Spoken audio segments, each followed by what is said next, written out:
తెలంగాణ రక్షణ సేన మరి అదేవిధంగా తెలంగాణ ఉద్యమకారుల జేఏసీ రెండు సంయుక్తంగా మరి ఏర్పాటు చేసినటువంటి విలేకరుల సమావేశం అనేక మంది తెలంగాణ ఉద్యమకారులు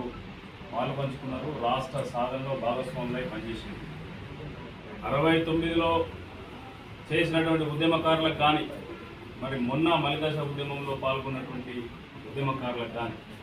ఎవరికి కూడా ఎక్కడ కూడా న్యాయం జరగలేదు. తెలంగాణ ఉద్యమంలో పాల్గొన్నటువంటి వాళ్ళందరూ కూడా మా బిడ్డల భవిష్యత్తు బాగుండాలని, రాష్ట్రం ఏర్పడితే అందరికీ ఉద్యోగాలు వస్తాయని, అందరికీ సమన్యాయం జరుగుతుందని, ఆంధ్ర పాలనలో మనల్ని అందరినీ కూడా వివక్ష చేసి పాలన చేసిండ్రు. స్వయం పాలన వస్తే, మన రాష్ట్ర పాలన వస్తే మన బతుకులు బాగుపడతాయి, అందరూ కూడా సుఖ సంతోషాలతో జీవించవచ్చు అనేటువంటి ఆలోచనతో అన్ని వర్గాల ఉద్యమం చేసి ఇచ్చిన పిలుపు మేరకు ప్రతి ఇంటి నుండి ఒకరు కదిలొచ్చి తెలంగాణ ఉద్యమంలో మమేకమై పనిచేసినటువంటి సందర్భంలో వారికి ఎక్కడ కూడా రాష్ట్ర సాధన తర్వాత గత 10 సంవత్సరాలు కేసీఆర్ ప్రభుత్వం ఉద్యమ నాయకుడే ముఖ్యమంత్రి అయిన తర్వాత ఏ ఉద్యమకారుడికి కూడా న్యాయం జరిగినటువంటి సందర్భం మనం చూడలేదు. ఇంకా పైగా ఉద్యమకారులకు అనేకమైనటువంటి అవమానాలు, ఉద్యమకారులకు అనేకమైన ఒత్తిళ్లు. ఈ ఉద్యమం మేము తెలంగాణ ఉద్యమకారులం అంటే తీసుకుపోయి పోలీస్ స్టేషన్లో పెట్టి కొట్టించినటువంటి సందర్భాలు కూడా అనేకం మనం చూసినాం. మరి అటువంటి పరిస్థితుల్లో మరి కాంగ్రెస్ పార్టీ ప్రభుత్వం వీరు తెలంగాణ ఉద్యమకారులకు ఇచ్చినటువంటి హామీ, మేము తెలంగాణ రాష్ట్రం ఏర్పడ్డ తర్వాత మేము మొట్టమొదటిసారిగా మాకు ప్రభుత్వంలోకి రాబోతున్నామని కాంగ్రెస్ నమ్మబలికి ఉద్యమకారులకు మాకు ఓట్లేస్తే మేము ఉద్యమకారులను ఆదుకుంటాం, ఉద్యమ సంక్షేమ బోర్డును ఏర్పాటు చేస్తాం, ఉద్యమంలో పాల్గొన్న ప్రతి ఒక్కరికి 250 గజాల చొప్పున భూమి ఇస్తామని చెప్పి ఎన్నికల్లో మేనిఫెస్టోలో పెట్టి తెలంగాణ ఉద్యమకారుల మద్దతును తీసుకొని ఇలా అధికారంలోకి వచ్చినటువంటి పరిస్థితి మనం చూసినాం. వీళ్ళు అధికారంలోకి వచ్చినప్పటి నుండి ఇప్పటి వరకు కూడా ఉద్యమకారుల పక్షాన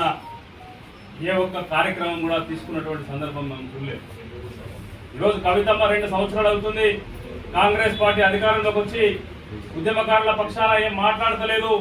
ఈ ప్రభుత్వం కాంగ్రెస్ ప్రభుత్వం గత ప్రభుత్వం లాగానే చేస్తూ ఉందని చెప్పి ఉద్యమ సంఘాలన్నీ కూడా ఏకం చేసి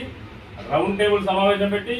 ఉద్యమకారులను ఏకం చేసి వాళ్ళలో చైతన్యం నింపి ఖచ్చితంగా ఉద్యమకారులకు ఈ ప్రభుత్వం కాంగ్రెస్ పార్టీ అధికారంలోకి రాకముందు ఏవైతే హామీలు ఇచ్చిందో ఆ హామీలన్నీ నెరవేర్చాలి, లేకపోతే ఖచ్చితంగా ఈ ప్రభుత్వం మెడల్ వస్తాం, ఉద్యమకారులందరూ కూడా ఈ ప్రభుత్వానికి గుణపాఠం చెప్తారని చెప్పి కవితమ్మ ముందుండి ఉద్యమం చేసి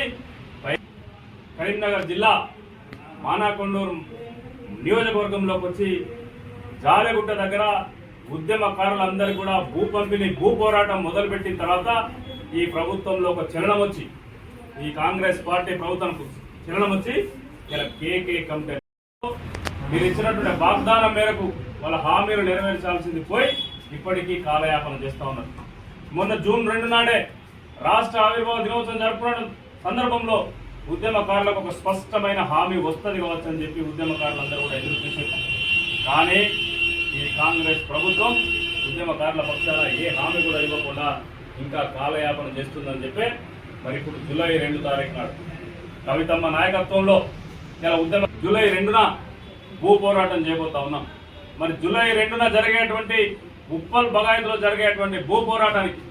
మరి కరీంనగర్ అంటేనే ఉద్యమాలకు గిల్లా, ఏ పోరాటమైనా ఇక్కడ నుండి జరుగుతుంది, భూ పోరాటం కూడా ఇక్కడ నుండి జరిగింది. మరి రేపు పొద్దున జూలై 2వ తారీఖు నాడు హైదరాబాద్ ఉప్పల్ బగాయత్లో జరిగే భూ పోరాటాన్ని కూడా మరి కరీంనగర్ జిల్లా నుండి, ఉమ్మడి జిల్లా నుండి పెద్ద ఎత్తున కదిలి వెళ్ళి మరి ఉద్యమకారులుగా మనందరం కూడా ముందుండి ఆ భూ పోరాటంలో ముందుండి మన భూమిని మనం తీసుకునేటట్టుగా ఈ ప్రభుత్వం 2250 గజాలు ఏ విధంగా ఇస్తా అని చెప్పి వాగ్దానం చేసిందో మనం ఖచ్చితంగా మనకు 250 గజాలు వచ్చే వరకు కూడా కవితమ్మ అడుగులో అడిగేసి ముందుకు నడిచి ఈ భూ పోరాటంలో భాగస్వామ్యం తెలియజేస్తూ కరీంనగర్ నుండి మరి ప్రజల్ని ఉప్పల్ బగాయత్కు తీసుకెళ్లేటువంటి బాధ్యతను అప్పచెప్పినటువంటి విధంగానే కరీంనగర్ నుండి బ్రహ్మాండమైన సంఖ్యలో మేము ఉప్పల్ బగాయత్కి వెళ్ళి ఈ భూ పోరాటాన్ని విజయవంతం చేస్తామని ఈ సందర్భంగా తెలియజేస్తా ఉన్నాం.